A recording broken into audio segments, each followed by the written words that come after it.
आता है बेंजीन पे तो रेट फास्ट होता है, इसे कहते हैं एक्टिवेटिंग। अगर EWG लग जाता है तो स्लो, इसे कहते हैं डीएक्टिवेटिंग। ठीक है, ऐसे दो तरह के ग्रुप होते हैं, ortho para directing and Meta directing. अगर प्लस आर लग जाता है तो, और माइनस आर लग जाता है तो जनरली ऑर्थो पैरा में से मेजर क्या बनता है, पैरा। कभी कभी ऑर्थो बन सकता है अगर इंट्रामोलिकुलर एच। ठीक है, और लास्ट हमने किया एक दो इंपॉर्टेंट पॉइंट कि फील्ड क्राफ्ट कई जगह नहीं होती, यहाँ पे कौन सा ग्रुप लगा हो, EWG डीएक्टिवेटिंग। एक जगह ऐसा भी है जहां डोनेटिंग लगा लेकिन फिर भी नहीं होती, एनिलीन। उसमें एक अलग रीजन था कि एनिलीन में NH2 बेस है, एसिड के साथ रिएक्ट कर। और दूसरा एक एक्सेप्शन केस पर है कि मेटा पे लग जाता है एनिलीन में नाइट्रो, वो भी याद है क्योंकि एनिलीनियम बन गया था, जो कौन सा डायरेक्टिंग ग्रुप है, मेटा डायरेक्टिंग। ठीक है, यहां तक हो गया था, आगे कर लें। नेक्स्ट इसमें ऐड करो, थर्ड इंपॉर्टेंट पॉइंट बना के ऐड करो, सल्फोनेशन जो है, sulphonation is slow and reversible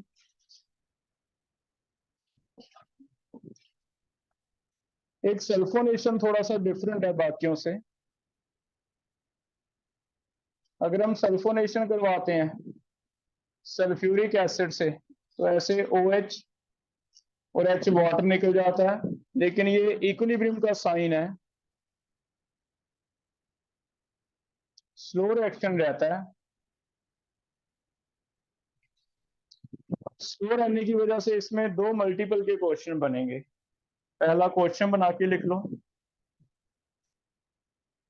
sulphonation is fast in A option C6H6, B option C6D6, C option same in both, and D option none. तो अगर ये वाला स्टेप रिवर्सिबल है तो यहाँ बॉन्ड स्ट्रॉन्ग है, जब E क्या फर्क पड़ेगा। अगर ये वाला CH बॉन्ड स्ट्रॉन्ग हो गया तो रिएक्शन स्लो हो जाएगी, अगर ये वीक हो गया तो रिएक्शन फास्ट हो जाएगी। क्या हमने बॉन्ड एनर्जी पढ़ी है CH और CD की, बता दो CH और CD में से किसकी ज्यादा, D। T की और भी ज्यादा होती है। तो ये बेंजीन में H लगे हैं या D लगे हैं, सिर्फ और सिर्फ सल्फोनेशन में फर्क पड़ेगा और किसी में फर्क नहीं पड़ेगा, क्योंकि ये स्टेप क्या है, रिवर्सिबल है। ना नाइट्रेशन में फर्क पड़ता है ना फील्ड ग्राफ में, सबका रेट क्या रहता है, सेम, चाहे C6H6 हो चाहे C6D6। लेकिन इस केस में पर्टिकुलर कौन सा स्लो है कौन सा फास्ट है, H का फास्ट है, इसका क्या है, स्लो। तो आंसर क्या बनेगा, फर्स्ट। ठीक है, हो जाएगा। तो क्वेश्चन याद कर लो। हाँ, यही क्वेश्चन अगर ऐसे आता है, nitration is fast, nitration is fast in, same question C6H6 CD C6D6, या फिर सेम इन बोथ, या फिर नन, फिर आंसर क्या होता, सेम। तो सभी में सेम है, कहीं भी C6H6 लिखने से या C6D6 लिखने से या C6T6 लिखने से फर्क नहीं पड़ेगा, सिर्फ एक में फर्क पड़ेगा, किसमें, सल्फोनेशन, क्योंकि ये स्लो एंड रिवर्स हो जाएगा। तो इसका आंसर क्या आएगा, सेम। और एक क्वेश्चन इसका बनेगा, रिवर्सिबल का मतलब ये भी है कि अगर मान लो हमारे पास बेंजीन में पहले रिएक्शन दे दे सल्फ्यूरिक एसिड से A और बाद में रिएक्शन दे दे नाइट्रिक एसिड से B, तो B क्या है, वैसे तो होना चाहिए, पहले लगना चाहिए SO3H, फिर SO3H मेटा डायरेक्टिंग है तो मेटा पे क्या आना चाहिए, नाइट्रो। लेकिन आंसर उसने दिया सिर्फ नाइट्रोबेंजीन। सिर्फ नाइट्रोबेंजीन बनता है। SO3H इतना वीकर है कि कोई भी इसे निकाल देगा। कैसे? यहाँ पे आ जाओ फिर से। पहले ये लग गया, ठीक है, ये बन गया, लेकिन अब आपके पास इक्विलिब्रियम है, ये भी है और ये भी है। आपने इसमें डाला नाइट्रिक एसिड, नाइट्रिक एसिड से आना है नाइट्रो। अब नाइट्रो पहले फर्स्ट बेंजीन पे अटैक करेगा या सेकंड पे? तो नाइट्रो को हमने चॉइस दे दी मिक्सचर में कि तू जिस मर्जी पे अटैक कर ले, और इलेक्ट्रोफाइल तो वहीं ज्यादा अटैक करता है यहाँ पे इलेक्ट्रॉन डेंसिटी क्या हो, ज्यादा हो। SO3H मेरे ख्याल में EWG है, सोचो, माइनस आ रहा है, H डबल बॉन्ड आएगा। अगर ये माइनस आ रहा है, डीएक्टिवेटिंग है, इस पे कुछ नहीं लग रखा, तुम इक्विलिब्रियम में चॉइस देते हो नाइट्रो को, तो बताओ नाइट्रो किस पे ज्यादा अटैक करेगा? फर्स्ट पे करेगा ना, क्योंकि इस पे बेंजीन पे इलेक्ट्रॉन डेंसिटी ज्यादा है, इस पे क्या है, कम है। तो नाइट्रो इस पे अटैक करेगा। अगर इस पे अटैक करेगा तो क्या बनेगा, नाइट्रो बेंजीन। अगर ये नाइट्रो बेंजीन बन जाएगा तो याद करो लीच एथियल होता था, हम कहते थे ये वाला हटा दिया, रिमूव कर दिया, और अगर ये रिमूव कर दिया इक्विलिब्रियम किस तरफ आता है, बैकवर्ड। तो ये बेटा रिमूव करने का यही मतलब है, ये रिएक्ट करता जाएगा, नाइट्रो लगता जाएगा, ये क्या आता जाएगा पीछे। इट मीन धीरे धीरे आप देखोगे ये टूट जाएगा, ये टूट के ये बनता रहेगा, और उससे क्या लगता रहेगा, नाइट्रो। तो जितने भी रिएक्शन सल्फोनेशन वाले हैं वो नॉर्मल नहीं है, उनमें SO3H लगेगा जरूर, लेकिन आगे कुछ भी क्लोरीन नाइट्रो लगेगा वो निकल जाएगा, निकल के मेन प्रोडक्ट एक ही बनेगा, बी क्या बनेगा फिर, ओनली नाइट। इसीलिए नाइट्रेट मिक्सचर करते हुए हमने सल्फ्यूरिक एसिड भी डाल दिया, हमें डर नहीं है कोई। नाइट्रेट मिक्सचर क्या था, लगातार नाइट्रो था, लेकिन डाला क्या था, सल्फ्यूरिक भी डाला था। तो उसमें कहीं हमने लिखा तो नहीं साइड प्रोडक्ट SO3H लगता है, नहीं लिखा, क्योंकि हमें डर नहीं है। अगर SO3H लग भी जाता है तो नाइट्रो से निकाल देता है, ठीक है। तो ये ध्यान, तो ये दो इंपॉर्टेंट मल्टीपल के क्वेश्चन है, सच ध्यान रखें, जेई के लिए बहुत इंपॉर्टेंट है।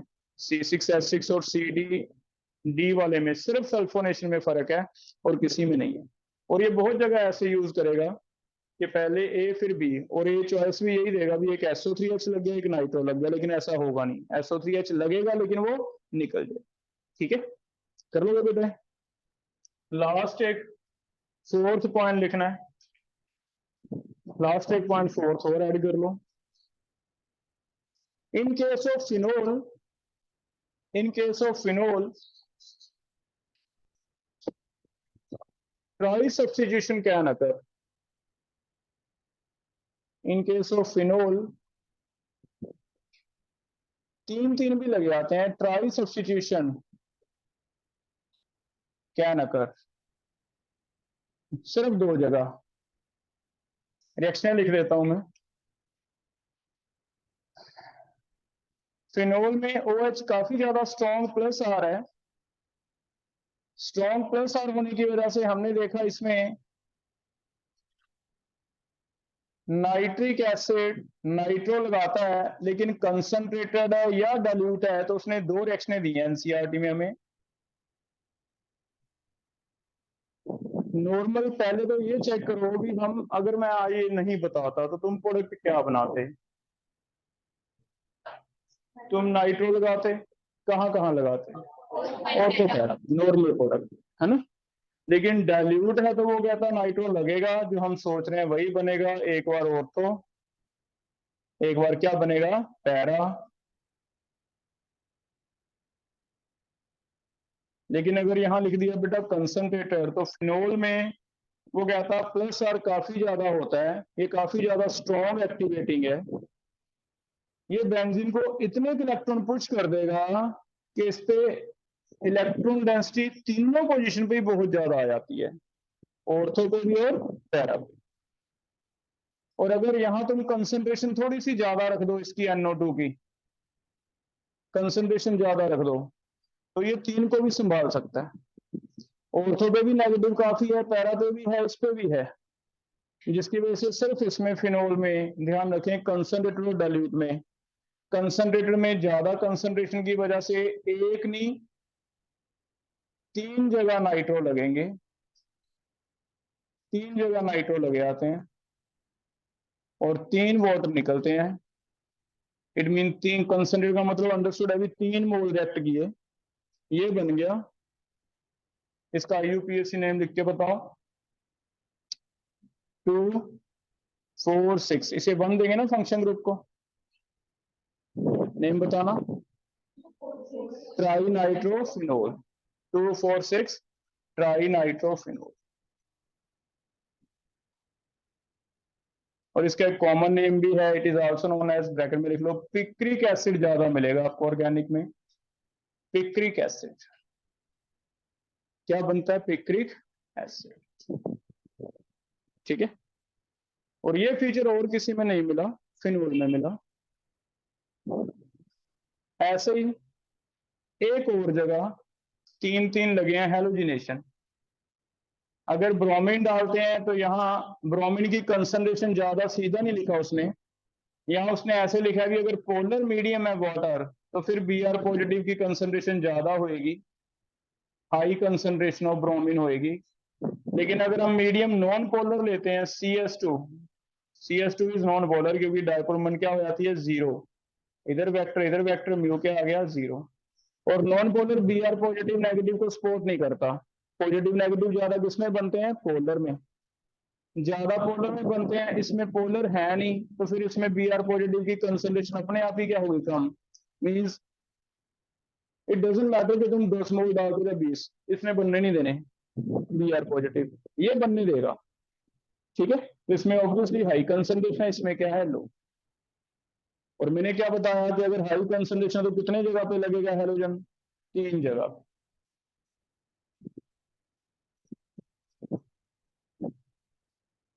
ये बन जाता है, 3 ब्रोमो लगते हैं, 2 4 6 ट्राई ब्रोमो फिनोल बनता है और 3 HBr निकलते हैं। और ये वाइट कलर के पीपीटी भी बनते हैं इसके, ये आगे पढ़ेंगे हम। फिनोल में टेस्ट भी होता है फिनोल का, वाइट एसिड बनते हैं 2 4 6 ट्राई ब्रोमो फिनोल। 2 जगह फिनोल में 3 लग सकते हैं, नाइट्रो में एंड हेलोजन में। लेकिन आपको ध्यान रखना है, नाइट्रिक एसिड कंसंट्रेटेड है तो 3 लगाओ, डाइल्यूट है तो 1 लगाओ। हेलोजन वाटर है पोलर मीडियम तो 3 लगाओ, CS2 लिखा तो 1 लगाओ।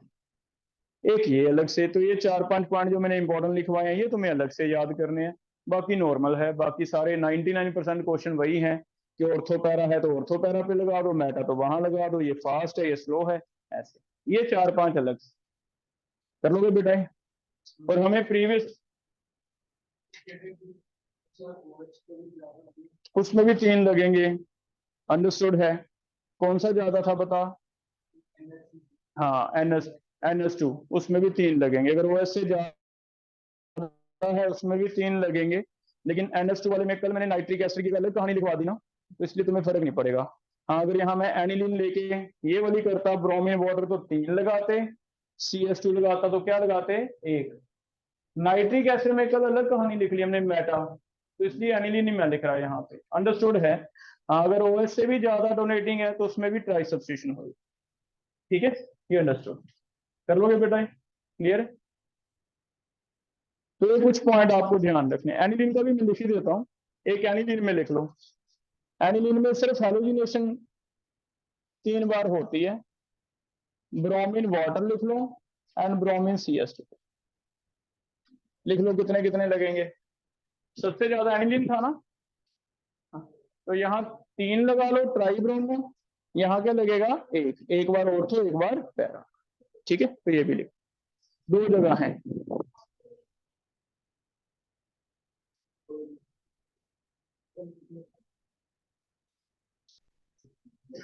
कर लोगे बेटा। वैसे हम एनसीईआरटी में अल्कोहल चैप्टर में अलग से पढ़ेंगे, फिनोल एनिलीन अलग से पढ़ेंगे। लेकिन ये इतने की इंपॉर्टेंट है कि मैं चाहता हूँ अभी से हम याद करने लग जाएं कि फिनोल में 3 लगे थे एनिलीन में, क्योंकि ये ज्यादा चांस है पूछे जाने के, है ना। तो हम स्टार्टिंग से ही कर लेंगे कि इसी में मैंने बता दी। अदरवाइज हम पढ़ेंगे सारा दोबारा से एनसीईआरटी में, जब फिनोल चैप्टर आएगा ना तब पढ़ेंगे वहां, ठीक है। क्लियर है बेटा? जैसे देखना इसका क्वेश्चन तुम्हें प्रीवियस ईयर ऐसे आया है, तुम बताओ कैसे होगा। फिनोल में अगर कंसंट्रेटेड डालते हैं तो कितनी जगह नाइट्रिक एसिड लगता है? 3 जगह। ये क्वेश्चन 2-3 बार पूछा है सभी एग्जाम में, और वो ऐसे पूछा है कि पहले फिनोल में सल्फ्यूरिक एसिड डाला उसने, ए बनाया, फिर उसने नाइट्रिक एसिड कंसंट्रेटेड डाला है, बी बनाया। तुम चेक करो, मैं ऑप्शन दे दूं एक बार, तुम देखना भी क्या बन सकता है। अभी जो मैंने दो कॉन्सेप्ट बनाए दोनों लगेंगे। पहला तुम्हें एडवांस में भी मिलेगा, नीट में भी मिलेगा, सभी में आ चुका क्वेश्चन।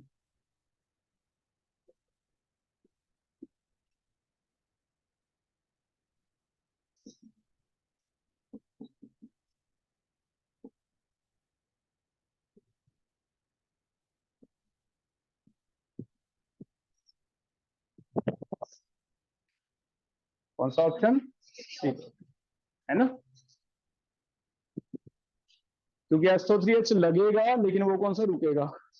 SO3H की खास बात ये है कि मैं पानी भी डाल दूं ना, बॉयल वाटर डाल दूं, तो भी SO3H हट जाएगा, सिर्फ बेंजीन बाहर आ जाएगी। तो SO3H को हटाना बहुत इजी है बेटा। Reaction is very slow, very reversible, extend है ही नहीं, फॉरवर्ड जा ही नहीं रही, बैकवर्ड ज्यादा आ रही है, हमने उसी का फायदा लिया। जैसे मैंने कोई और डालना स्टार्ट किया वो पीछे आती है रिएक्शन, उसे निकाल। तो ये वेरी इंपॉर्टेंट क्वेश्चन हर बुक में आपको मिलेगा, हर एग्जाम में आए, ठीक है।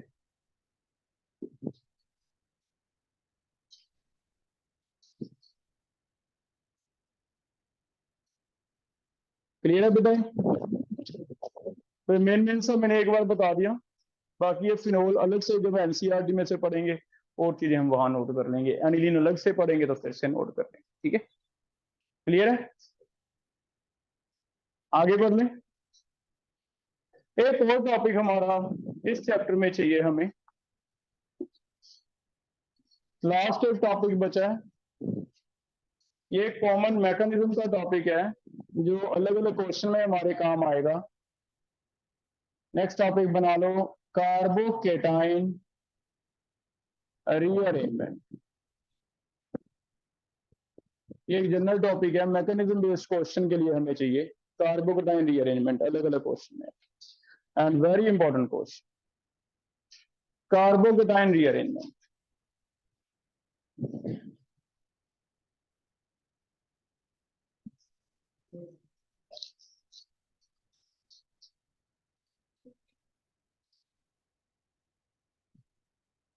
कार्बोकेटाइन रीअरेंजमेंट क्या होता है, इसमें क्या खास बात है? कार्बोकेटाइन रीअरेंजमेंट पहले समझ लो किसे कहते हैं। यहां भी इंटरमीडिएट कार्बोकेटाइन बनता है। मान लो एक ये कंपाउंड है, इसमें इंटरमीडिएट हमने वाटर ऐड करना है बेटा, तो मार्कनी का रूल लगाना कैसे कैसे होगा, कौन बताएगा? 1 और 2 पे negative part goes to more stable carbocation, second पे क्या आएगा? OH।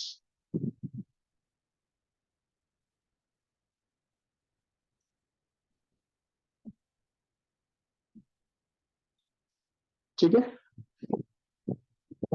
लेकिन इसमें एक ऑप्शन और भी दे रखी है उसने, और इसे मेजर प्रोडक्ट बना के दे रखा है।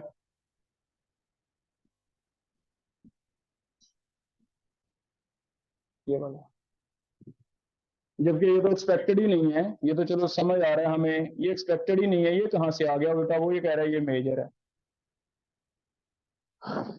तो इसमें हम अब समझ रहे हैं ये कैसे होता है। इस केस में मैकेनिज्म बेस्ड है, फिर से क्वेश्चन ये भी, जब भी इंटरमीडिएट कार्बोकेटाइन बनता है तब कुछ एक ऐसे प्रोडक्ट बनेंगे जो अनएक्सपेक्टेड हैं, जिसे मार्कनी के रूल के बेस पे बनना ही नहीं चाहिए था। बेसिक जो टॉपिक है एनसीईआरटी का उसमें आना नहीं चाहिए ये वाला, है ना, लेकिन मल्टीपल में आएगा। अब ये समझ रहे हैं कैसे होगा। कोई बताओ 1 और 2 में से सबसे पहले कार्बोकेटाइन किस पे बनेगा जो ज्यादा स्टेबल है? सेकंड पे। हम कहते थे इसमें थोड़ा सा सल्फ्यूरिक एसिड डाला जाता था डाइल्यूट, जो क्या काम करता था? कैटलिस्ट का। H पॉजिटिव अटैक करता है 1 पे और कार्बोकेटाइन ज्यादा स्टेबल बनता है 2, है ना। लेकिन अगर 2 कार्बोकेटाइन पे OH लग जाता है फिर तो ये बनता, लेकिन OH तो यहाँ लग रहा है, इसका मतलब कार्बोकेटाइन 2 वाला कहाँ शिफ्ट हो रहा है, 3 पे। तो ये कार्बोकेटाइन में एक खास बात है, रीअरेंजमेंट। कार्बोकेटाइन बाकी इंटरमीडिएट से थोड़ा अलग है, ये थोड़ा ज्यादा इंटेलिजेंट है बाकियों से। किस बात में इंटेलिजेंट है? जैसे ही कार्बोकेटाइन बनेगा वो सीधा जल्दी से प्रोडक्ट बनाने की बजाय पहले रुकेगा, सोचेगा, और अगर अपने आप को ज्यादा स्टेबल बना सकता हुआ तो पहले अपने आप को ज्यादा स्टेबल बनाएगा, फिर आगे प्रोडक्ट की साइड पे आएगा।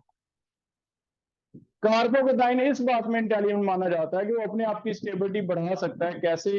ये कार्बोकेटाइन 2 डिग्री है, ये अपने लेफ्ट वाले से और राइट वाले पे फोकस करेगा और देखेगा कि अगर मैं 1 या 3 पे शिफ्ट होता हूं तो क्या मैं ज्यादा स्टेबल हो सकता हूं? बताओ किस पे हो सकता है? क्योंकि अगर ये यहां चला जाए तो ये 3 डिग्री करेगा। तो ये सिर्फ पावर कार्बोकेटाइन को मिली है कि कार्बोकेटाइन जैसे ही बनता है वो एक बार अपने राइट और लेफ्ट चेक करता है कि अगर मैं यहां चला जाऊं या यहां चला जाऊं क्या मैं ज्यादा स्टेबल हो सकता हूं। अगर हो सकता है तो बेटा वो जाएगा, पहले वो अपने आप को रीअरेंज करेगा, less stable will rearrange to more stable, उसके बाद आगे सोचेगा कि BR लगाना है या OH लगाना है या क्या करना। और ये पावर ना तो रेडिकल के पास है ना कार्बोनाइन के पास है, सिर्फ किसके पास है? कार्बोकेटाइन। और उसी पावर को हम नाम क्या दे रहे हैं? रीअरेंजमेंट। ठीक है, तो ये अनएक्सपेक्टेड प्रोडक्ट कैसे बन रहे हैं इससे हम आज टॉपिक पढ़ रहे हैं, रीअरेंजमेंट। और ये रीअरेंजमेंट क्या है? Less stable carbocation can rearrange itself to form more stable carbocation। और इसमें रीअरेंज करने के 3 ऑप्शंस हैं। या तो अब जब ये रीअरेंज करेगा 2 वाला कार्बोकेटाइन यहां जाएगा तो पहले तो हम ये चेक करेंगे कि क्या ये ज्यादा स्टेबल हो रहा है। अगर ज्यादा स्टेबल हो रहा है तभी करना है, नहीं तो नहीं करना। हमें पता चल गया अभी 2 डिग्री से 3 डिग्री ज्यादा स्टेबल है, जाएगा। लेकिन जाएगा कैसे? जाएगा तो तभी अगर मैं ये वाला बॉन्ड कोई एक तोड़ के, तीनों में से एक बॉन्ड तोड़ के इसे दे दूं, तभी तो यहां पॉजिटिव आ सकता।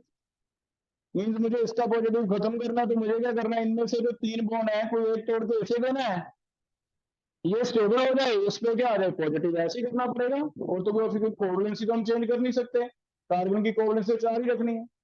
तो मेरे पास ऑप्शन है भी, या तो मैं H बॉन्ड तोड़ के यहां भेज दूं तो यहां पॉजिटिव आ जाएगा, या फिर मिथाइल ये वाला तोड़ के यहां भेज दूं, यहां पॉजिटिव। ये वाला मिथाइल बिल्कुल सेम ही है ना? इसका मतलब हमें आगे ये सोचना है भी स्टेबल बनाने के लिए शिफ्ट करना पड़ेगा कुछ ना कुछ। और वो शिफ्ट क्या क्या होता है? 3 तरह का शिफ्ट है। या तो हाइड्राइड शिफ्ट होता है, या फिर जैसे इसमें आ गया मिथाइल शिफ्ट होता है, या फिर ब्रैकेट में लिख लो अल्काइल शिफ्ट कहते हैं इसे, या फिर रेयर कभी फिनाइल आ सकता है, फिनाइल शिफ्ट। 3 तरह का शिफ्ट होता है। और 3 तरह के शिफ्ट में हम करके देखते हैं भी कौन सा होगा। हमें बस एक चीज ध्यान देनी है कि हमारा जो नया कार्बोकेटाइन है वो क्या बने? ज्यादा स्टेबल बने। तो तीनों में शिफ्ट कौन सा करना है पहले, कौन सा बाद में करना है, ये देख लेते हैं। मान लो ये केस है हमारे पास, यहां पे कार्बोकेटाइन आ गया। पहले तो चेक करो क्या ये कार्बोकेटाइन 2 पे जाना चाहता है या नहीं। तो ये डिसीजन लेता है भी हाँ अगर मैं यहां चला जाऊंगा तो मैं क्या हो जाऊंगा? ज्यादा स्टेबल, स्टेबल हो जाएगा। अब यहां भेजने के लिए पॉजिटिव मेरे पास 3 ऑप्शन है। या तो मैं H को शिफ्ट कर दूं 1 ग्रुप, या मिथाइल को शिफ्ट कर दूं 2, या फिर किसे शिफ्ट कर दूं? फिनाइल को 3। पहला, अगर मैं H शिफ्ट करता हूं तो इसे हाइड्राइड बोला जाता है। H नेगेटिव शिफ्ट करेंगे, इस पे क्या आ जाएगा? पॉजिटिव। ये नेगेटिव बन जाएगा, ये क्या बन जाएगा, पॉजिटिव। नेगेटिव यहाँ लग जाएगा, आपका ये रीअरेंज हो गया। ठीक है, पहला अगर ये शिफ्ट होता है हाइड्राइड तो यहाँ पॉजिटिव आ जाता है।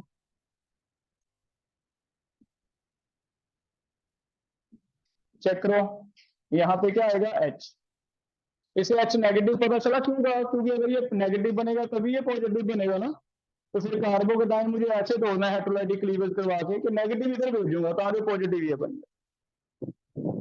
लेकिन एक और ऑप्शन भी है, अगर मैं मिथाइल भेज दूं तो इसे भी मिथाइल नेगेटिव, ये भी क्वेश्चन आ सकता है कि शिफ्ट क्या होता है, मिथाइल पॉजिटिव होता है, मिथाइल रेडिकल होता है, या मिथाइल नेगेटिव होता है। तो मिथाइल नेगेटिव होता है। अगर ये नेगेटिव वाला भेज दें तो यहाँ मिथाइल की जगह खाली जगह आ गई पॉजिटिव, कार्बन के ऊपर H और फिनाइल लगे हुए हैं, इस पे क्या भेज दिया मैंने, मिथाइल। चेक करो, सर्कल वाला मैं शिफ्ट करवा रहा हूँ, जो सर्कल है ऐसे बन गया। ठीक है, चेक करो, मिथाइल की जगह पॉजिटिव और मिथाइल यहाँ आ गया, ये वाला मिथाइल यहाँ आ गया, इसकी जगह पॉजिटिव। क्या कोई और ऑप्शन भी है, फिनाइल। तो फिनाइल भी नेगेटिव वाला जाएगा। अगर इसे भेज दें तोड़ के, नेगेटिव यहाँ क्या आ जाएगा, पॉजिटिव। अगर ये भेज दें तो कार्बन पे H लगा रहेगा, मिथाइल भी यहाँ खाली जगह हो जाएगी, फिनाइल की जगह कौन सा चार्ज, पॉजिटिव, और CH2 पे क्या लग गया, फिनाइल। चेक करो, ऐसे 3 केस बन जाएंगे। अब तीनों में से हमें सोचना है भी हम कौन सा एक करें। तो हमारा मेन टारगेट क्या था, हम चाहते हैं भी कार्बोकेटाइन क्या हो जाए, ज्यादा स्टेबल। तो हम वो वाला करेंगे जिसमें कार्बोकेटाइन ज्यादा स्टेबल बन गया होगा। तो मेरे पास 3 तरह के कार्बोकेटाइन बने हैं, A, B और C। और अब खुद चेक करो, तीनों का स्टेबिलिटी कंपैरिजन अगर करें कि कौन सा सबसे ज्यादा स्टेबल है। पहले ए में रेजोनेंस है, यस, फिनाइल है तो रेजोनेंस है, एक तो इसमें रेजोनेंस का करेक्टर है। दूसरा हाइपर कंजुगेशन चेक करो कितने हैं, अल्फा H, इसे छोड़ के अल्फा H 3, याद है 3 अल्फा ये, और ये कितने हैं, 3 अल्फा। कितने H हैं, 6। तो इसमें 2 चीजें हैं जो इसे स्टेबलाइज करती हैं, एक तो बेंजीन का रेजोनेंस है प्लस R, और एक 6 अल्फा H भी है। ऐसे तुम सभी में काउंट करके दो। सेकंड में क्या रेजोनेंस है, ये फिनाइल है तो रेजोनेंस है, यस। तो इसमें ए फैक्टर एक तो है रेजोनेंस। दूसरा पॉजिटिव है, हाइपर कंजुगेशन कितने हैं, सिर्फ यही रह गए 2, ये तो नहीं करेगा, ये कर नहीं सकता। तो अल्फा H कितने हैं, 2 अल्फा H। क्या लगता है फिर ए और बी में से ज्यादा स्टेबल कौन सा है, इट मीन इन दोनों में से तो पता चल गया कि अगर मुझे शिफ्ट करने में ऑप्शन मिलती है H और मिथाइल में से तो मैं किसे शिफ्ट करूंगा, H। क्लियर है। अब इसे करके देखो, इसमें क्या रेजोनेंस दिख रहा है, फिनाइल ही भेज दिया आपने, रेजोनेंस है, नो रेजोनेंस, बात ही खत्म होगी। सबसे ज्यादा डोमिनेटिंग फीचर क्या है, रेजोनेंस। तो ये क्या होगा फिर, लीस्ट स्टेबल हो जाएगा बेटा। इसका मतलब हमारे पास ऑप्शन है 3, या तो हाइड्राइड, या अल्काइल, या फिनाइल। और तीनों में से हमारा जो ध्यान रहेगा वो ये रहेगा भी, कोशिश करेंगे अगर H हो तो हाइड्राइड सबसे पहले कर दें। सबसे पहले कौन शिफ्ट होगा, हाइड्राइड। हाँ, अगर ये है ही नहीं, है ही नहीं, तो फिर मेरे पास ऑप्शन मिथाइल की ढूंढ दूंगा मैं, मिथाइल कर देंगे। मान लो H होता ही ना, ये H की जगह यहाँ भी मिथाइल होता, यहाँ भी मिथाइल, यहाँ भी फिनाइल। तो मेरे पास या तो मिथाइल था शिफ्ट करने को, या फिनाइल, मैं किसे करता, मिथाइल। तो ऐसे याद कर लेंगे फिर मिथाइल। रेयर एक चांस कभी कि तीनों ही फिनाइल है, फिर तो ऑप्शन ही है नहीं मेरे पास, तीनों ही फिनाइल है, फिर क्या करना पड़ेगा, फिनाइल। तो लास्ट पे कौन सा शिफ्ट करेंगे, फिनाइल। इसका मतलब ये तो आपको याद करने की जरूरत भी नहीं है, तो तब ऑप्शन ही नहीं है आपके पास, करना ही था। 2 ही है मेन, तो या तो हाइड्राइड या फिर मिथाइल, ये शिफ्ट। ठीक है, जब दोनों ही है नहीं फिर क्या होगा फिर। तो ऐसे शिफ्टिंग एप्टीट्यूड कहा जाता है इसे, शिफ्टिंग एप्टीट्यूड। बस हमें वो बनाना है जो ज्यादा स्टेबल है, उसके हिसाब से हम याद रखेंगे कि पहले भेजेंगे हाइड्राइड, फिर क्या भेजेंगे, अल्काइल, फिर क्या भेजेंगे, phenyl. Less stable rearrange to more stable. और अगर ऑप्शन एक से ज्यादा आपको लगता है, आपको कहे भी ये भी भेज दें ये भी भेज दें, बताओ कौन सा भेजें, आपको कुछ नहीं करना, आपको चेक कर लेना है कि कौन सा ज्यादा स्टेबल है, आपको भी वो भेज दो, क्योंकि हम कर ही इस वजह से रहे हैं भी ज्यादा स्टेबिलिटी आ जाए। कर लोगे बेटा? तो ऐसे हमें कर हो जाएगा। अब फिर कुछ जगह खासकर हाइड्रेशन वाली रिएक्शन में कुछ जगह आपको ऑप्शन से आइडिया हो जाएगा कि इसमें रीअरेंजमेंट किया उसने, क्योंकि प्रोडक्ट ऐसा दे रखा है जो बनना नहीं चाहिए था, या फिर सिंपल बेसिक आपको सिर्फ इतने क्वेश्चन पूछे जाए। जैसे पहला आपको सिर्फ ऐसे पूछे जा सकते हैं, अभी बताओ इसमें होगा या नहीं होगा, होगा तो कौन सा शिफ्ट होगा। तो हमें बस ये आइडिया लगाना है। याद रखो एक चीज और, फर्स्ट नेबर तक जा सकते हो आप, स्किप नहीं कर सकते। आपकी अप्रोच, ये कार्बोकेटाइन की अप्रोच सिर्फ साथ वाले कार्बन पे है, इस पे नहीं जा देखना, सिर्फ इस पे देख। आपको ऐसे देखना है भी अगर ये पॉजिटिव मैं यहां रख दूं तो क्या ये ज्यादा स्टेबल है। तो सिंपल से याद रखो, प्राइमरी से ज्यादा सेकेंडरी, सेकेंडरी से ज्यादा टर्शियरी। ये है प्राइमरी, ये कौन सा है सेकेंडरी, तो क्या मुझे शिफ्ट करना चाहिए? यस, तो मैं कहूंगा शिफ्ट करना। करते हुए सबसे पहले मैं एच ढूंढता हूं, क्या यहाँ पे एच दिख रहे हैं? एच कैसे देख सकते हो? लाइंस काउंट करो, इस कार्बन की कितनी लाइंस बनी हुई हैं? दो। होती कितनी है कार्बन की? चार। इट मीन दो लाइन किसकी होंगी? एच।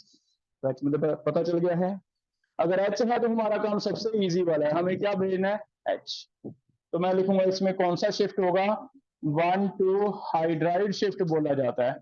एक क्वेश्चन आंसर तो यही हो सकता है कि चॉइस में आपको कह दे किस तरह का शिफ्ट है, आपको हाइड्राइड शिफ्ट है। 1 2 होगा, 1 3 कभी नहीं होगा। 1 2 कोई IUPAC नेमिंग के नंबर नहीं है, ये बता रहे हैं कि फर्स्ट नेबर तक रीच है, आगे वाले पे नहीं। ठीक है, तो 1 कर लोगे बेटा? तो इसे ऐसे बना के, इसे कहते हैं कार्बोकेटाइन।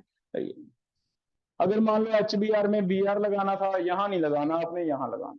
तो ऐसे कुछ क्वेश्चन जब हम करेंगे आपको समझ आ जाएगा। ठीक है, कर लो ऐसे। मैं एक तो और दे रहा हूं, आपको पता करना है होगा या नहीं होगा।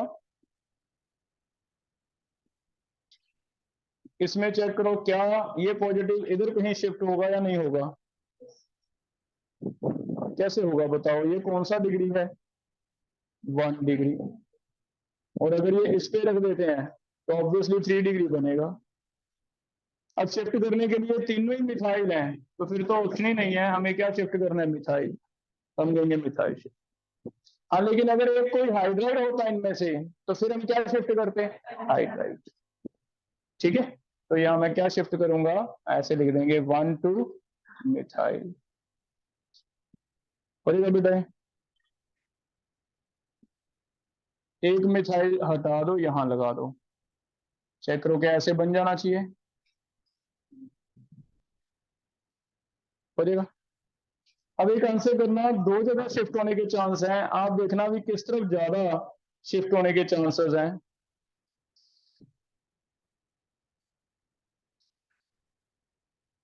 यहाँ पॉजिटिव है,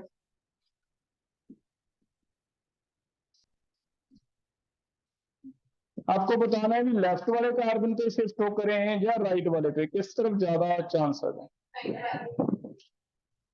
क्योंकि राइट वाले पे अगर शिफ्ट करते हैं तो क्या मिल जाएगा? Benzene, resonance. तो एक बस ये डिसाइड करना होगा कि कई बार शिफ्टिंग के दो ऑप्शन होंगे, लेफ्ट भी जा सकता है राइट भी, तो फिर से बना के देखो किस तरफ ज्यादा स्टेबल है। तो मुझे लगता है कि यहाँ अगर आ जाए पॉजिटिव तो ये बेंजीन का प्लस आर मिल जाएगा, ज्यादा स्टेबल है। यहाँ शिफ्ट करने के लिए ढूंढो क्या इस कार्बन का एच है कोई, तो फिर कौन सा शिफ्ट होगा? हाइड्राइड। तो हम कहेंगे भी हाइड्राइड शिफ्ट होगा, 1 to hydride shift. Left side का वैसे रखेंगे, राइट साइड पे चेंज कर देंगे, ये 2 आ जाएगा, यहाँ पॉजिटिव, यहाँ आ जाएगा CH3, और ये क्या आ जाएगा?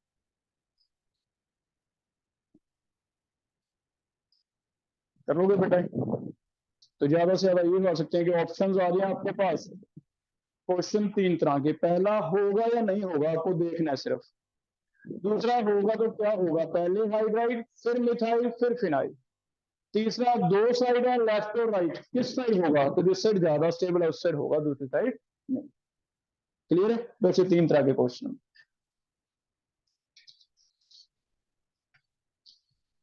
इनमें करके देखो, पहला केस है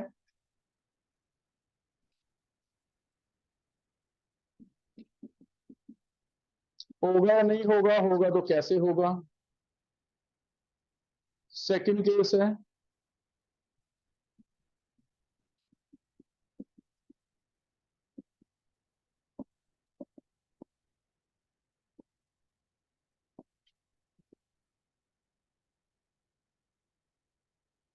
थर्ड केस है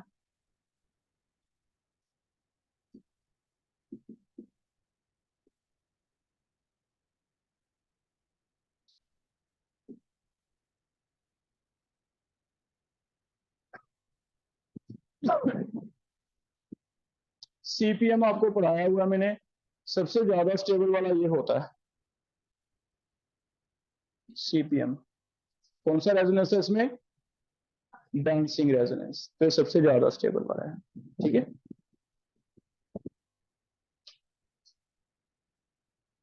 फिर से रिवीजन जीओसी आप लगा तो नहीं रहे, चलो हम तो पढ़ा ही रहे हैं, तुम्हारी इच्छा है।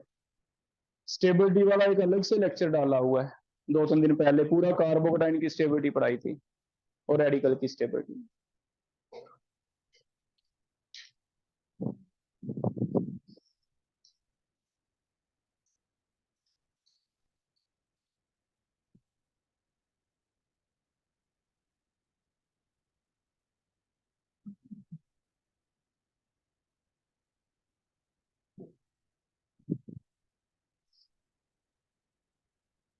ए में बताओ, क्या ये वाला +1 की जगह 2 पे मुझे लाना चाहिए या नहीं? लाना चाहिए, क्योंकि रेजोनेंस आ जाएगा। शिफ्टिंग के लिए चेक करो हाइड्राइड है, तो बस सिंपल है, 90% केसेस में तो एच शिफ्ट होगा। यहाँ सी एच पॉजिटिव, यहाँ क्या आ जाएगा? C H. पहला बन गया। सेकंड में आपको 2 ऑप्शन दी जा रही हैं, बताओ लेफ्ट साइड आए, राइट साइड जाएं। राइट, क्योंकि राइट में क्या मिलेगा उसे? रेजोनेंस। ठीक है, डबल बॉन्ड का रेजोनेंस। क्या इस कार्बन पे एच दिख रहा है? तो बस सिंपल है, कौन सा शिफ्ट? हाइड्राइड। तो ये वाला एच हाइड्राइड इसे दे दो, यहां पे क्या कर दो? पॉजिटिव। ठीक है,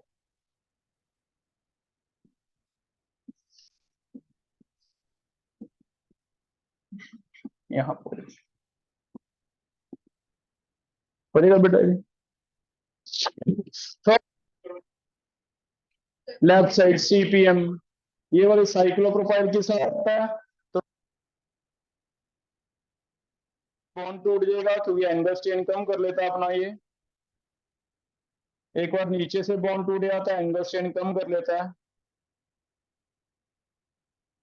इसे कहते थे डांसिंग रेजोनेंस। कभी ऊपर से बॉन्ड टूटा, कभी नीचे, कभी ऊपर कभी नीचे। और इससे फायदा ये हो रहा है कि रिंग की स्टेबिलिटी बढ़ रही है, एंगल स्ट्रेन क्या हो रहा है? कम। इस वजह से इसकी स्टेबिलिटी हम इवन एरोमेटिक से भी ज्यादा मानते हैं। ठीक है, तो सीपीएम कहा जाता है cyclopropyl methyl carbocation. Cyclopropyl methyl carbocation. कर लोगे? हो जाएगा बेटा, ये समझ आ गया इतना? आगे कर लो। नेक्स्ट कर रहे हैं रीअरेंजमेंट इन साइक्लिक रिंग्स।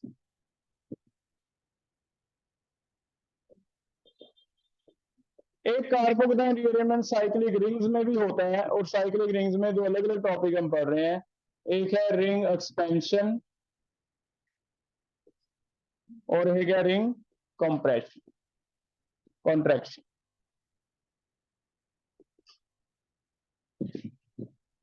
बताओ 3 मेंबर से 4 मेंबर ज्यादा स्टेबल होता है, 4 से 5 ज्यादा स्टेबल होता है, क्यों होते हैं ये? क्या रीजन था? एंगल। 3 से ज्यादा 4, 4 से ज्यादा 5, 5 से ज्यादा 6। लेकिन 7 अगर देखें, कम स्टेबल होती है ना 7। 7 क्या होती है? कम स्टेबल। एंगल से पढ़ा हुआ हमने। बताओ इनमें से किसमें ऐसा था कि ये कन्फर्मेशन चेयर बन जाता है और 0 का एंगल चेन हो जाता है? साइक्लोहेक्सेन में चेयर बन जाता था, और चेयर इसीलिए बनता था ताकि एंगल स्ट्रेन कितने का हो जाए, 0। ये याद आ रहा है। स्टेबिलिटी का ये ऑर्डर है, इसका मतलब अगर कभी 3 से 4 बन सकती है रिंग तो हम 4 बनाएंगे, 4 से 5 बनाएंगे, 5 से 6, 6 से 7 नहीं बनाएंगे, उल्टा 7 से क्या बना सकते हैं, 6। तो यहां तक तो आएगा एक्सपेंशन। एक केस में 7 से 6 वाले में क्या आ जाएगा, कॉन्ट्रैक्शन। ठीक है। और ये कैसे होता है, पहला केस हम कर रहे हैं रिंग एक्सपेंशन, देख लो।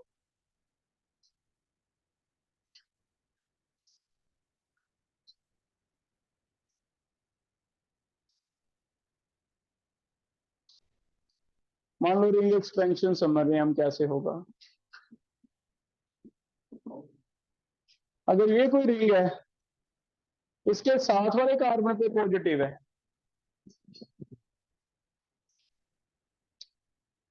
तो रिंग एक्सपेंशन हो सकता है, नहीं तो नहीं हो सकता। कंडीशन क्या है, साइक्लिक रिंग हो और बिल्कुल साथ वाले कार्बन पे क्या आ जाए, पॉजिटिव। अब चेक करो, इसमें शिफ्टिंग ऑप्शन आपको पता भी दो है, या तो हाइड्रोड या मिथाइल। अब तुमको सर मिथाइल तो में दिख नहीं रहा, मिथाइल है तो कार्बन ही था ना। तो ये वाला देखो, अगर इसे मैं ना जोड़ता तो ये क्या था, मिथाइल। ये मिथाइल था तो आप यहाँ मिथाइल शिफ्ट कर सकते थे, या फिर क्या शिफ्ट कर सकते हो, हाइड्राइड। मैं दोनों करके दिखाता हूं आपको। अगर मैं हाइड्राइड शिफ्ट करता हूं तो आपकी रिंग तो उतने मेंबर की रहेगी, लेकिन यहाँ पॉजिटिव आ जाएगा। चेक करो सही है गलत। हाइड्राइड शिफ्ट से ऐसे बन जाएगा। लेकिन अगर मैं इसमें मिथाइल शिफ्ट करता हूँ, यहाँ वाला ये मिथाइल यहाँ पे जुड़ जाएगा। बस ये है कि अब मैं इसे तोड़ नहीं सकता, फ्री नहीं है, तो पीछे जुड़ा हुआ जुड़ा रहने में मुझे क्या फर्क पड़ता है, मैंने मिथाइल शिफ्ट कर दिया। चेक करो, मिथाइल शिफ्ट ही होगा ना एक तरह का। ये वाला बॉन्ड इधर चला गया कार्बन का, तो अल्काइल शिफ्ट होगी। लेकिन अगर मैं अल्काइल शिफ्ट करता हूँ तो चेक करना, नई रिंग बन जाएगी। ये वाला बॉन्ड टूट के यहाँ बना दिया, नई रिंग बन गई। और नई रिंग का साइज देखो, इसे 1 नंबर दे दो, इसे 1 देके ये 2, इधर नहीं जाना, ये तो खत्म हो गया बॉन्ड। 2 के बाद 3 4 5, एंटी क्लॉक वाइज आ जाओ। नई रिंग कितने मेंबर बन गई, 5 मेंबर। 1 2 3 4 5, 5 नंबर लिख लो। 1 वाला जो पॉजिटिव है, 1 को तो बॉन्ड दे ही दिया आपने। ये कहां शिफ्ट होता था पॉजिटिव 1 वाला, 2 पे ही होता था ना हमेशा। तो 2 पे क्या चला गया, पॉजिटिव।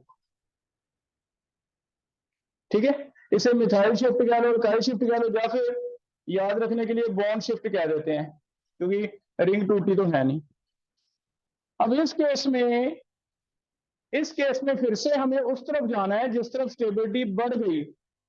क्या लगता है, स्टेबिलिटी फर्स्ट और सेकंड में से किस वाले की ज्यादा है, क्योंकि यहाँ एंगल चेन क्या रहेगा, डोमिनेट। तो हमें पता भी है, तो कार्बोकेटाइन से बहुत ज्यादा स्टेबल हो गया। रिंग ही आपने बड़ी कर दी, 4 की जगह फायदा कर दिया, 5 की हो गई। 5 में एंगल 108 डिग्री, सिर्फ 1 डिग्री का एंगल स्ट्रेन है। तो फिर इसमें फिर प्रायोरिटी चेंज हो गई। हाइड्राइड से भी ऊपर प्रायोरिटी क्या है, बॉन्ड शिफ्ट। इसे मैं बॉन्ड शिफ्ट लिख देता हूँ ताकि तुम्हें कंफ्यूजन ना हो मिथाइल की। तो इसमें बस शिफ्टिंग एप्टीट्यूड थोड़ा सा चेंज है। हाइड्राइड, अल्काइल और फिनाइल है ना, लेकिन आगे क्या आ गया, बॉन्ड शिफ्ट।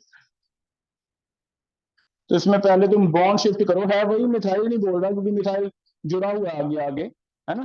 तो सेम हमने लॉजिक पकड़ा अपना भी, हम दोनों ऑप्शन लेके देख लेंगे, वो करेंगे जिससे कार्बोकेटाइन की स्टेबिलिटी क्या हो जाए, ज्यादा। तो अब इसमें एक लॉजिक ही अलग है, एंगल स्ट्रेन कम है, तो फिर ये करना पड़ता इसे रिंग एक्सपेंशन का। और इसे दोबारा से समझ लो, नंबर का बहुत बड़ा रोल है।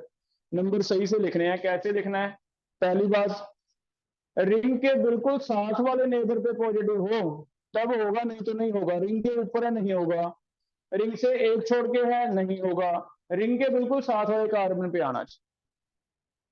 दूसरी बात, आपको इसे ऐसे जोड़ना है इस बॉन्ड को, और 1 नंबर देके कैसे लिखना है, एंटी क्लॉकवाइज।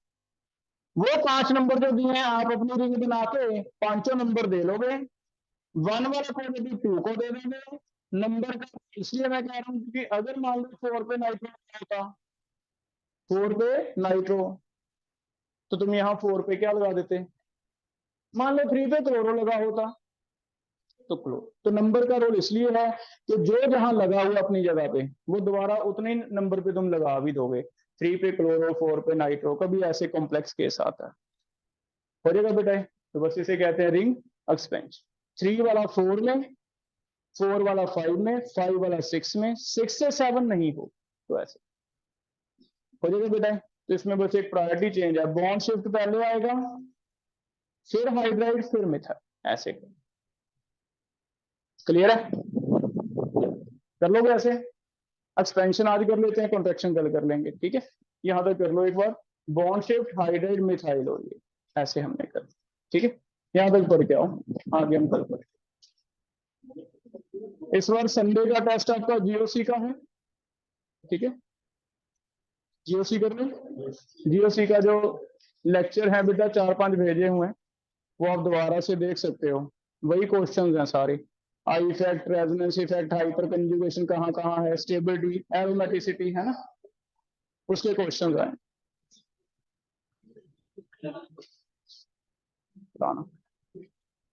बच गया।